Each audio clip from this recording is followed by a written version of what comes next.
charter schools are not private schools. Charter schools are public schools. Charter schools have to follow state standards, give state tests, follow state accountability. In theory. Yeah, in law as well. It's not in practice. In law and in practice, they do have to follow these laws. And it is certainly not, I think you'd agree, it's not private school choice. Charter schools are not private schools. They may be privately managed, but they don't have the autonomy of private schools.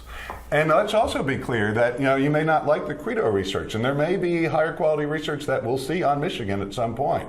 But again, it shows the charter schools are outperforming the traditional public schools. It's not huge, and we also have to be very clear that in a state, in a country, anywhere, and everybody's probably guilty of this who does school reform, there are myriad variables that affect how kids are doing in schools that are outside of the schools. So if we say that, well, Michigan's scores have gone down around the same time they've had more charter schools, correlation is not causation, and there's so many other variables we have to look at. But the research that we do have suggests those charter schools, even though they're not the private system that Andrew Coulson would want, that they're doing a better job than the traditional public schools.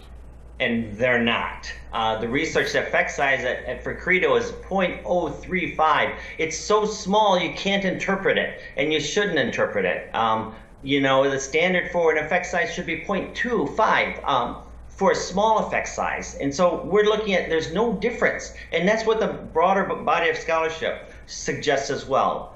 The most rigorous study on school choice or charter schools was a large study commissioned by the U.S. Department of Ed that showed that charter schools had a slight negative effect. The authors there were responsible and said the effect was too small to interpret. And that's the correct thing to do. We don't see a big difference, but when we do look at charter schools more closely, we see in place selective mechanisms for entry and exit processes. Like private schools, what we're promoting in many of these reforms is schools choosing families rather than families choosing schools.